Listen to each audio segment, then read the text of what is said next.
ሰላም ውድ ተማሪዎች፣ ዛሬ ማጠር ያለች ስራችሁን የምታቀልላችሁ አሪፍ ቪዲዮ ይዤላችኋለሁ። እንዴት ማንኛውም በአምስት የሚያልቅ ቁጥርን ስኩዌር አድርጉ ስንባል ካልኩሌተር አሊያም የማባዛት ህግን ሳንከተል በሰከንድ ውስጥ እንዴት መስራት እንደምትችሉ አሳያችኋለሁ።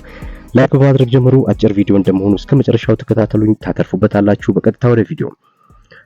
ኦኬ፣ ለዛሬ ይዤላችሁ የቀረብኩት እንግዲህ ስኩዌሪንግ ነምበር that ends with 5 square any number ending in 5 በአምስት ሊያልቅ የሚችል ማንኛውም ቁጥርን እዚህ ጋር የምታዩቸውን ቁጥሮች ስኩዌር አድርጉ ስንባል እንዴት ነው በሰከንድ ውስጥ ካልኩሌተር ሳንጠቀም ወይም የማባዛት ህግን ሳንከተል መስራት የምንችለው የሚለውን ነው ማሳያችሁ። እስከ መጨረሻው ተከታተሉኝ፣ ለሚኒስትሪም ይረዳችኋል ብዬ አስባለሁ።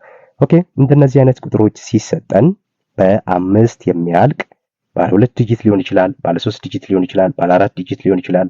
ያን ቁጥር ስኩዌር አድርጋችሁ ውጤቱ ስንት ነው ተብለን ስንጠየቅ አንድ በፊት የምንሰራበት መንገድ 45 ሲባዛ 45 ያደርግን ነው አይደል?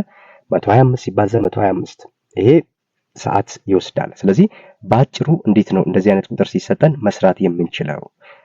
እሺ፣ የመጀመሪያው ስቴፕ ቀጥታ ይሄንን ለመስራት የምንከተላቸው ህጎች አሉ። እነሱ ምንድናቸው?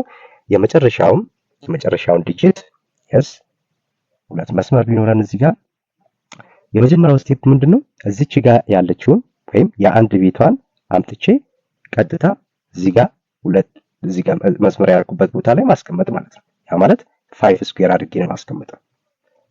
ይሄን ጨረስኩ። ከዛን ቀጥታ ምን ማድረግ ነው? እችኛዋን ደግሞ ሁለተኛዋን የ10 ቤቷን ዲጂት ምን ማድረግ?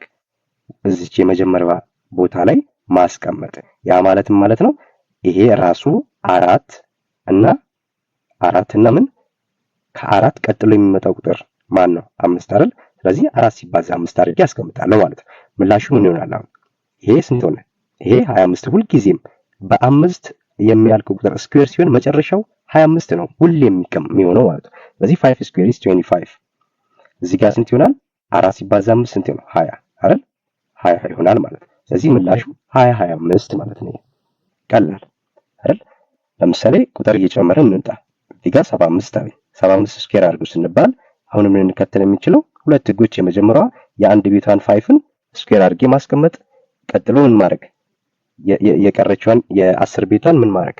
ራሷን እና የሷ ተከታይ 8 ናት አይደል? የ7 ተከታይ 8 ናት። ስለዚህ ስንት ይሆናል? እዚህ ጋር 25 እንዳለኝ አውቃለሁ። 25 ቀጥሎ ስንት ይመጣል? ቀጥሎ 7 ሲባዛ 8 56። 7 ሲባዛ 8 56። ስለዚህ 5625 ይመጣል ማለት ነው። ሲምፕል አይደል? ቀጣይ ሶስተኛ ላይ ምን ይለናል? 95 አለን። አሁንም ምንድነው ማድረገው? ቺን 5 ስኩዌር አደርጋታለሁ። 5 ስኩዌር ትሆናለች እቺኛዋ 5 ስኩዌር። ቀጥሎ ደግሞ ቺ 9 አይደለች? 9 ሲባዛ ከሷ ተከታይ የምትመጣ ቁጥር 10 አይደለች? 10 አደርጋለሁ። ስለዚህ ይሄ ስንት ሆነ? 90።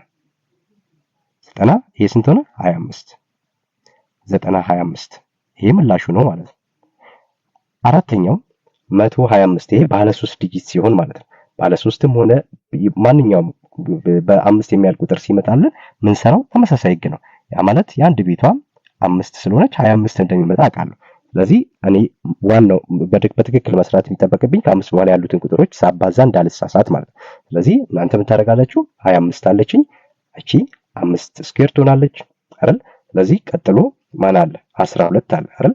12 ሲባዛ ከ12 ቀጣይ ማን ነው? 13። ይሄ መስመር ለብቻ ነው፣ እቺ 5 ለብቻ ናት፣ እነዚህ ለብቻ ናቸው። ስለዚህ 12 ሲባዛ 13 ስንት ነው? 156 አይደል?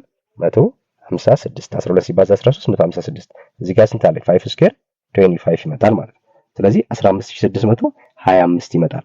አሁን በእርግጠኝነት ይሄንን ህግ ካወቃችሁ በኋላ አንድ ጥያቄ በተለመደው መንገድ ስሩ፣ አንድ ጥያቄ ደግሞ በዚህ መንገድ ስሩና ሰዓት የትኛው ሴቭ ያደርግልኛል የሚለውን እዩ። ከዛ ሚኒስትሪ ላይ እንደዚህ አይነት ጥያቄዎች ሲመጣ እንዴት መስራት እንደሚችሉ ወስኑ ማለት ነው። ማንኛውም ቁጥር ልክ እንደዚህ በሚሰጠን ሰዓት ላይ የአንድ ቤቷ የ5 ናት፣ በ5 ስለሚያልቅ ርዕሳችንም በ5 የሚያልቅ ማንኛውንም ቁጥር እንዴት ስኩዌር እናደርጋለን ነው። ስለዚህ 5ን 5 ስኩዌር አደርጋለሁ። ከዛ የቀረችዋን ቁጥር ራሷን እና በተከታዩ ቁጥር አባዝቼ ማስቀመጥ ማለት ነው። which is simple። ይሄ ስራን ያቀልላችኋል። እንደዚህ አይነት አጫጭር ቪዲዮዎች እንዲደርሳችሁ አሁንም ላይክ አድርጉ፣ ለሌሎችም እንዲደርስ አጋሩላቸው። በቀጣይ እስከምንገናኝ መልካም ቆይታ።